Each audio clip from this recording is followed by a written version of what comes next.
বাজার থেকে ডিম কিনে আনার পর বাড়িতে আপনিও কি এভাবে ডিম রাখছেন? ভুল করছেন আপনি। আপনার এই ভুল করাতেই উপকারী ডিম হয়ে উঠছে বিষাক্ত। হাজার হাজার জীবাণু ঢুকছে ডিমের ভেতর, আর সেই বিষাক্ত ডিম খাচ্ছেন আপনি, আপনার বাচ্চা, আপনার বাড়ির লোক।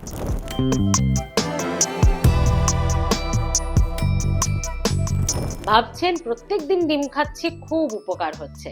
কিচ্ছু হচ্ছে না।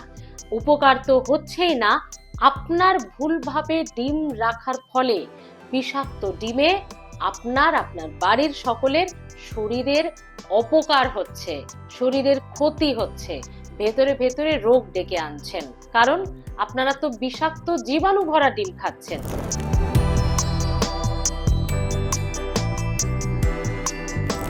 এবার ভাবছেন তাহলে কি ডিম খাওয়া ছেড়ে দেব?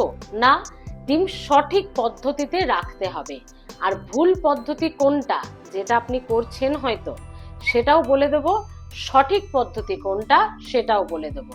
আজকের ভিডিওটা অবশ্যই পুরোটা দেখবেন, এবং যাতে আর আপনার আত্মীয় পরিজন বন্ধুরা যাতে সমস্যায় না পড়ে, তাদের শরীর না খারাপ হয়, তারা অসুস্থ না হয়ে পড়েন, তাই ভিডিওটা তাদেরকেও একটু শেয়ার করে দেবেন।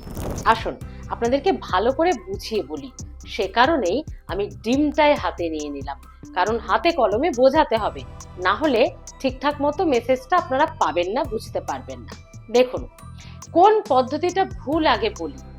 আপনি বাজার থেকে ডিম কিনে আনার পর, এমন অনেকেই আছেন আমাদের মধ্যে, আমারও চেনা এরকম অনেকে ছিল, আমি বলার পর তারপর তারা বন্ধ করেছেন। কি করেন, ভালো করে ধুয়ে নেন, একদম কলের জলে বা জল দিয়ে ভালো করে ধুয়ে নিলেন। অনেকে আবার ডিমের গায়ে না এই যে একটু কালো কালো সবগুলো লেগে আছে, এইটা দেখে ঘেন্না পান।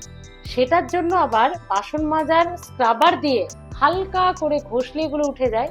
হালকা করে ঘষে পরিষ্কার করে শুকিয়ে কাপড় দিয়ে মুছে তারপরে ফ্রিজে রাখেন, আর ভাবেন বাহ, এবার আমি ডিম সুন্দর করে রাখলাম, জীবাণুমুক্ত, হেলদি, সেফলি রাখলাম। এখানেই আপনি ভুল করছেন, বিষাক্ত হচ্ছে ডিম আপনার এই ভুলে। কেন ভালো করে বুঝুন। ওই যে আপনি কলের জলে ধুচ্ছেন, স্ক্রাবার দিয়ে ডিমটা ধুচ্ছেন, ভুল কেন করছেন জানেন? আপনি বাইরে থেকে দেখছেন পরিষ্কার হচ্ছে, হচ্ছে না। ভালো করে বুঝুন। এই যে ডিমের সাদা খোসাটা, এই খোসাটা না সলিড নয়, আমরা খালি চোখে দেখতে পাচ্ছি না। এই খোসাটার মধ্যে প্রায় 15 থেকে 17 হাজার ক্ষুদ্রাতি ক্ষুদ্র ছিদ্র আছে, যেগুলো মাইক্রোস্কোপে দেখা যায়। আমরা খালি চোখে ভাবছেন কোথায় আবার ছিদ্র, তাহলে তো ডিমটা বেরিয়ে যেত ভেতর থেকে, কুসুমটা সাদাটা। না, অত বড় ছিদ্র নয়, ক্ষুদ্রাতি ক্ষুদ্র ছিদ্র, যেগুলো মাইক্রোস্কোপে দেখা যায়। তো আতশ কাচের তলায় বিজ্ঞানীরা তারা বুঝতে পারবেন, আপনি বুঝতে পারবো না। সেই ক্ষুদ্রাতি ক্ষুদ্র ছিদ্র, যাতে বাইরে থেকে সেই ছিদ্র দিয়ে ডিমের ভেতরে কিছু না ঢোকে, প্রকৃতি আমাদের জন্য, মানে ডিমের ভেতর অংশটাকে, কুসুমটাকে সেভ করার জন্য এর উপরে একটা লেয়ার দিয়ে রেখেছে, যেটাও আপনি চোখে দেখতে পাবো না, মাইক্রোস্কোপ বা আতশ কাচে কিন্তু দেখা যাবে। সেই লেয়ারটাকে দিয়ে রেখেছে কেন? ক্ষুদ্রাতি ক্ষুদ্র ফুটোগুলো যাতে, ছিদ্রগুলো যাতে ঢাকা থাকে, একদম পাতলা সূক্ষ্ম লেয়ার।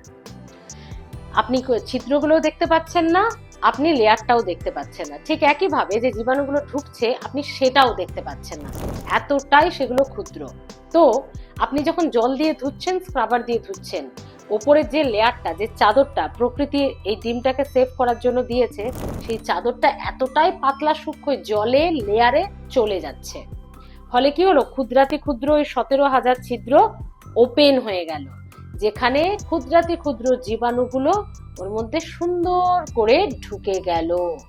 আর ডিম হচ্ছে জীবাণু ভরা বিষাক্ত ডিম, যেটা আপনি বের করে সুন্দর করে খাচ্ছেন, ডিম সেদ্ধ, ডিমের পোচ বাচ্চাকে দিচ্ছেন, ভাবছেন কত ভালো হচ্ছে। না, ভুল করছেন। সঠিক পদ্ধতিটা কি? ডিম আপনি বাজার থেকে এনে ওইভাবেই আপনাকে রাখতে হবে। আপনি প্রাকৃতিক লেয়ারটাকে যদি সরিয়ে দেন, ওই ক্ষুদ্রগুলো দিয়ে জীবাণু ঢুকে যাচ্ছে, যেটা আমাদের জন্য খুব ক্ষতিকর। তাই বাজার থেকে ডিম পরিষ্কারই বেছে আনুন। আপনার ঘেন্না লাগলে পরিষ্কারই ডিম বেছে আনুন, বাড়িতে এনে ধোবেন না জল দিয়ে।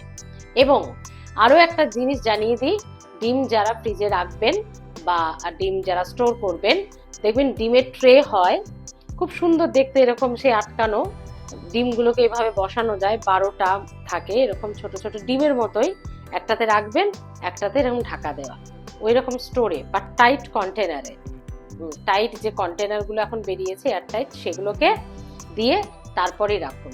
ওপেনলি ডিম রাখবেন না, তাতেও ডিমের ক্ষতি হয়। তাহলে বন্ধুরা, কেমন হলো টিপসটা, কেমন লাগলো টিপসটা? আরেকটা কথা, ডিম রান্না করার অন্তত 1 ঘন্টা আগে ডিম বা আধ ঘন্টা, মিনিমাম আধ ঘন্টা তো বটেই, যারা ফ্রিজে ডিম রাখছেন ফট করে বের করে ফট করে সেদ্ধ করতে বসিয়ে দেবেন না, তাতেও কিন্তু ডিমের পুষ্টিগুণ নষ্ট হয়। কারণ এটা খুব স্বাভাবিক, ফ্রিজ থেকে একদম এক টেম্পারেচারে, ভাবুন মাইনাস টেম্পারেচারে বের করছেন আর তারপরে গরম টেম্পারেচারে বসিয়ে দিচ্ছেন গ্যাসে, এটাও ক্ষতি।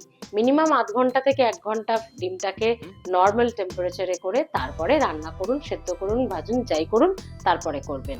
কেমন লাগলো বন্ধুরা? ডিম কিভাবে জীবাণু ভরা বিষাক্ত হয় নিশ্চয়ই বুঝতে পেরেছেন আপনারা। বুঝিয়ে ভালো করে গল্পের মতো করে বোঝানোর চেষ্টা করি। অনেকে আবার সেটা নিয়েও বলেন যে এত কেন কথা বলি। দেখুন, ওই মেডিকেল টার্মে যদি আপনাদেরকে বইয়ের ভাষায় বুঝিয়ে দিই, আপনারা কি সেভাবে বুঝতে পারবেন? তার থেকে যদি গল্প করে বোঝায় আপনাদেরকে, তাহলে কতটা ভালো হয়। সে কারণেই বলছি, অবশ্যই ভিডিওগুলো দেখুন। এই ধরনের ঘরোয়া টিপস পেতে, সুস্বাস্থ্য অধিকারী হতে হলে আপনাদেরকে হেলথ ফার্স্ট কিন্তু দেখতেই হবে। এবং কোন ধরনের ভিডিও দেখতে চাইছেন সেটাও জানাতে ভুলবেন না, কারণ প্রচুর চিকিৎসকেরা আমাদের সঙ্গে রয়েছেন, তাদের পরামর্শই আমি আপনাদেরকে দিই। সেই চিকিৎসকেরা তাদের পরামর্শ আপনাদের সামনে তুলে ধরি বিভিন্ন ভিডিওর মাধ্যমে। তাই কি জানতে চাইছেন সেটাও কমেন্টে জানাতে ভুলবেন না। এবার একটা অবশ্যই দাবি রাখবো বা আবদার করব, সেটা হচ্ছে, আপনি কি এই জিনিসটা জানতেন, এই টিপসটা জানতেন? আপনি ডিম ভালোভাবে রাখেন কিভাবে, এটাও লিখুন। জানতাম না, এভাবেই রাখি, ভুলভাবে রাখতাম, এটাও একটু প্লিজ জানাবেন। ডিম সেফলি সিকিউরলি রাখার পদ্ধতি আপনার কাছে কি, বা আপনি কিভাবে রাখেন? আর জানতাম, জানতাম না, এটাও একটু লিখবেন প্লিজ।